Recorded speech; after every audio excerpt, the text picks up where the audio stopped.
buzzy boy in here and it's making me feel nervous. Goddamn buzzy boys. Oh my god. Go away. This is a flywheel for the high compression engine. It's been sat waiting for about 12 months to be skimmed. Now it's skimmed, just needs to be, well not skimmed but lightened. Now it just needs to go off and be balanced. I've got a company locally that can do that for me. So in order to, crikey!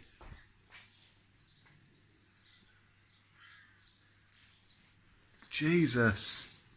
Put my hood up. Whoa! I don't know if he's after me, but I'm scared.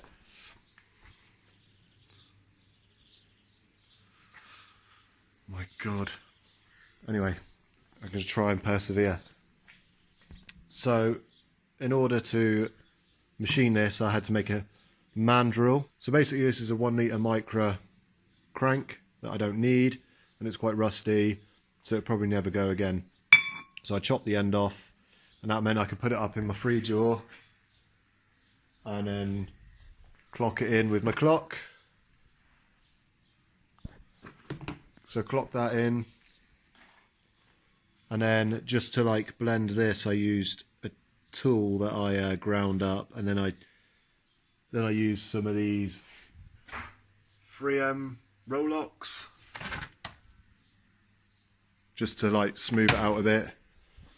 Quite happy, came out okay. So that's that job. I best put this back in the drawer of random stuff. Anyway, that's that job done. Then I thought I would throw in the transmission and pop the rear subframe back in, and I elongated those holes to align the subframe better. Might need to get some light. Damn buzzy boy.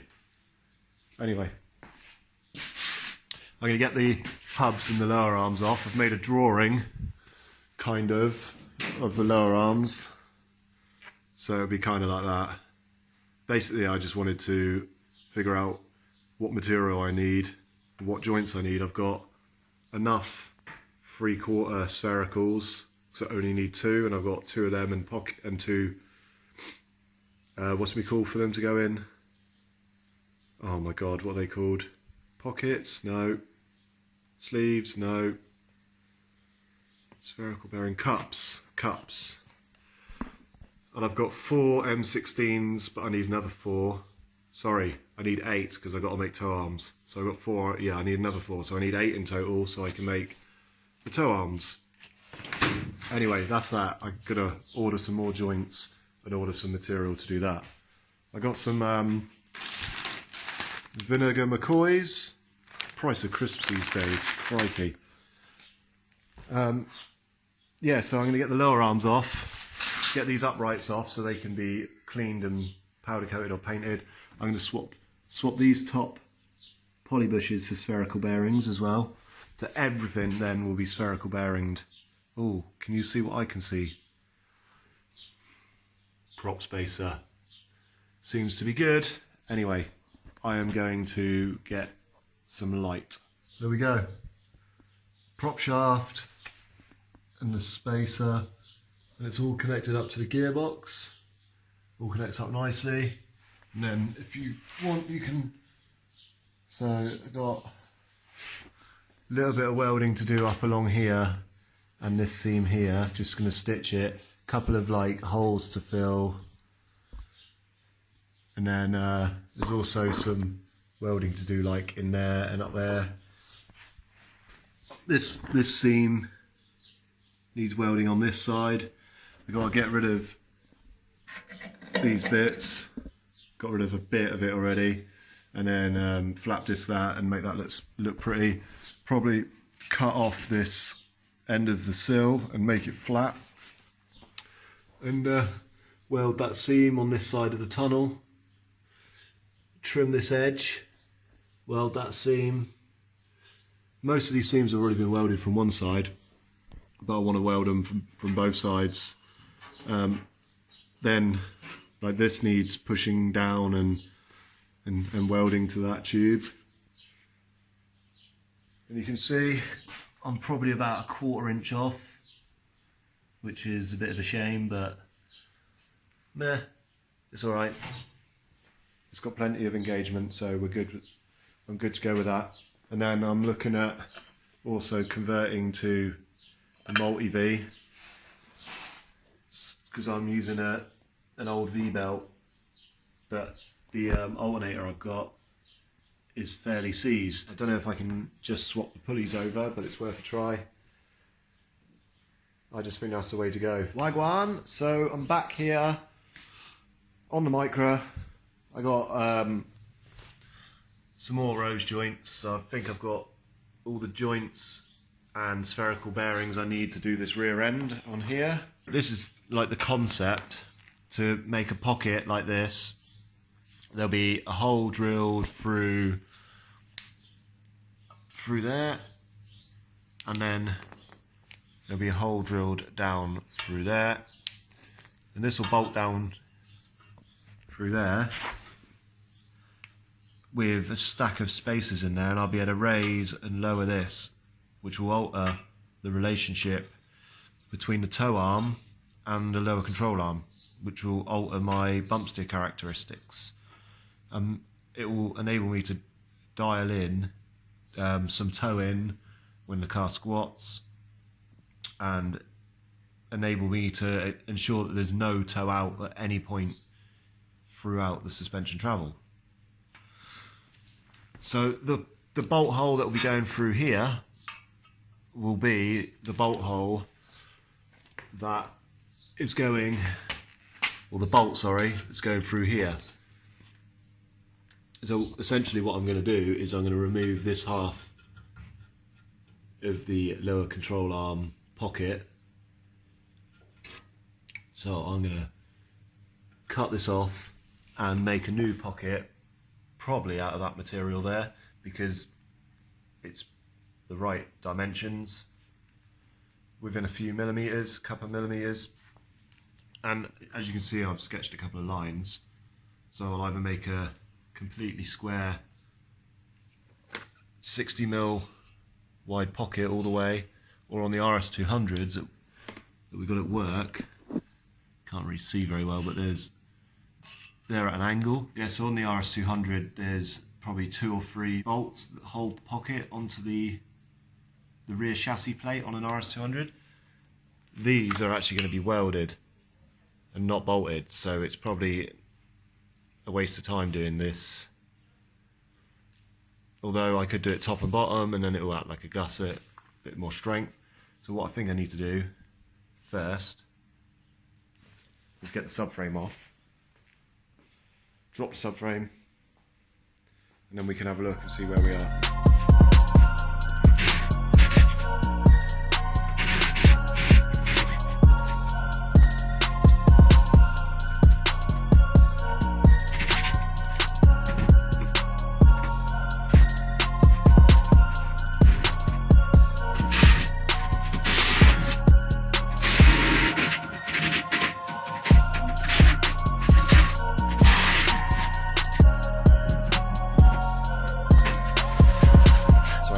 Front side, but I need to flip it over so I can work on the other side. Got my material and started marking it out. Found some bolts. Need to drill out need to drill these out to 12 so that the bolts go through.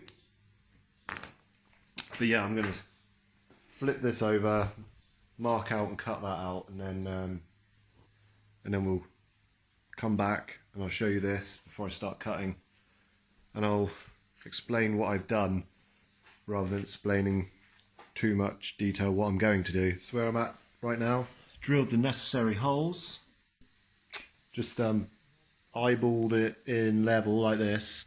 So now what I need to do is I need to mark like here, because the pocket's going to come up to here, and I need to cut down through here in the subframe. So I'm going to mark that out and I'm going to start cutting.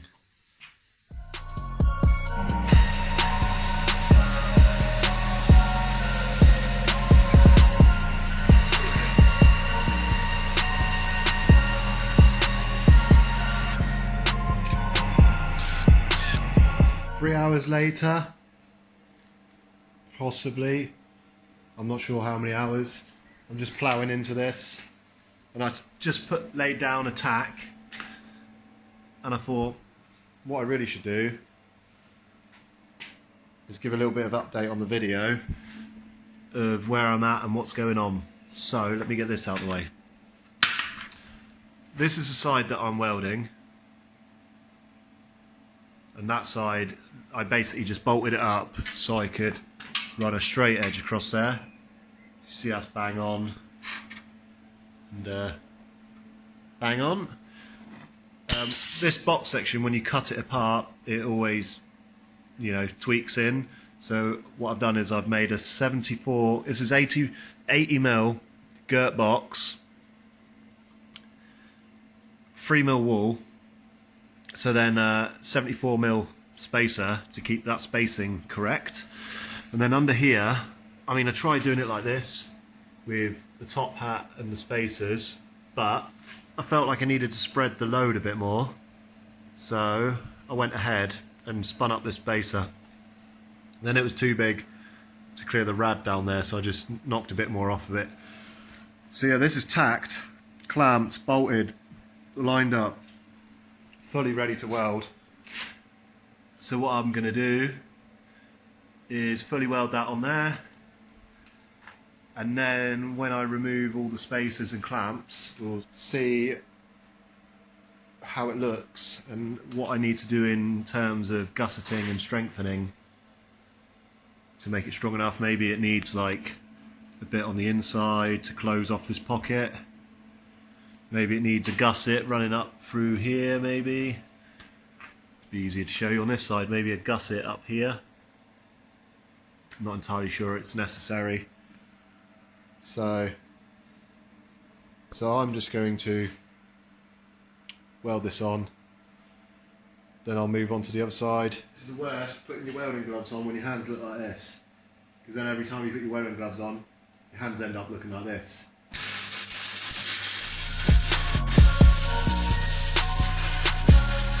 Get this side off in preparation for fitting that spacer. Thought I'd say quickly, because I can't remember if I mentioned it earlier, but I've got 4 rose joints, obviously this is 2, and I've double nutted all 4 of them, so that when I make the LCA,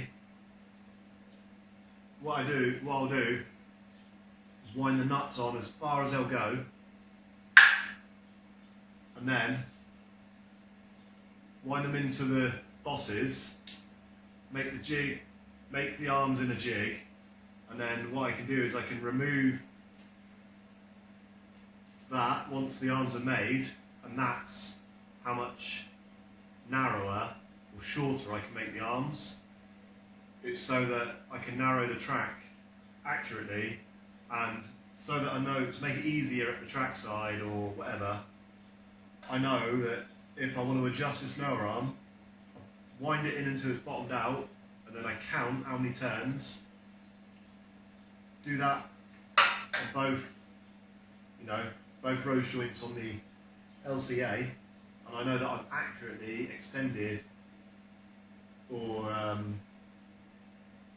like shortened the lower arms. 100% going to put gussets down to close off this side of the pocket.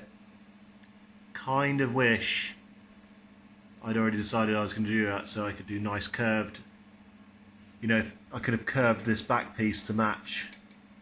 Never mind, I'm sure I'll figure out something to make it look fine and dandy, but for now I just need to let it cool off, because this side, it all cooled off nicely and all the tension was gone, and I've got a pucker pocket on that side, so I couldn't be happier. Just needs a bit of the old flangey gussets, and we are good. So I just smashed these 2 little plates out, and probably too hot to touch, but yeah, gonna go in here and it's going to follow the contour of the bottom bit. So yeah, it's going to go in there and it's going to follow the contour of the bottom piece, and it will just tuck up in underneath these corners, which will be not even noticeable there, and it will only be slightly noticeable here, but it'll be grand. I'm convinced it'll be perfectly fine. This is turning out okay. I've filled in this pocket on this side. Actually is a lot nicer than it kind of looks, because the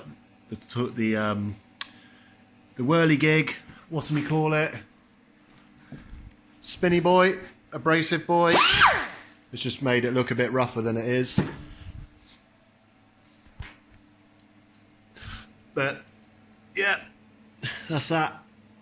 Pocketed in, blended in, whatever. So putting the spacer in and letting it all cool, it's definitely worked, because now I can get, I can get this in and out without a hammer.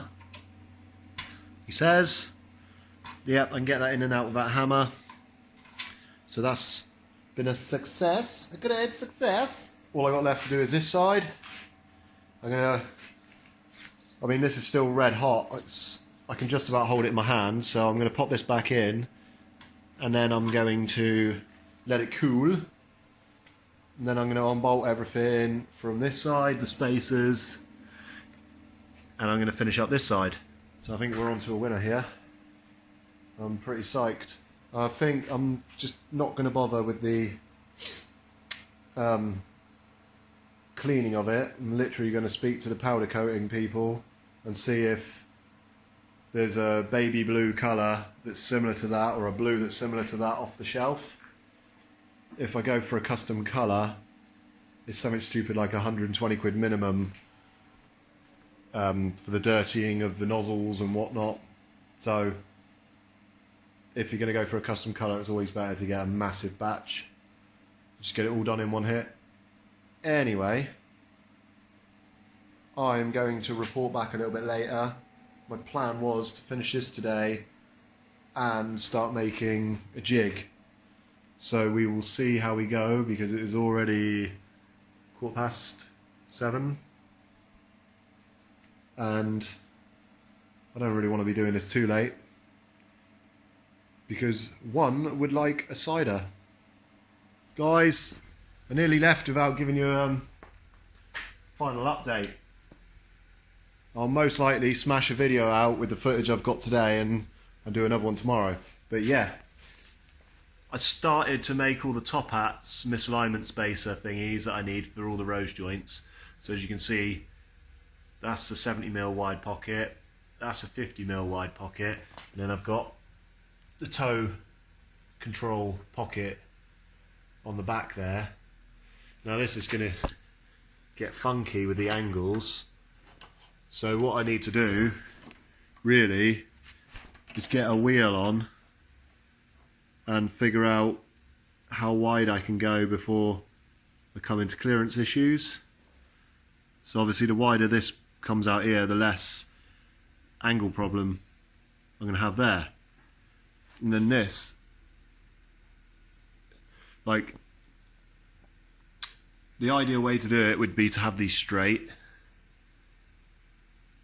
This one here may as well just point over towards this bush.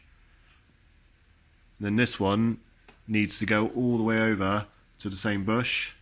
So this one here needs to point at this bush.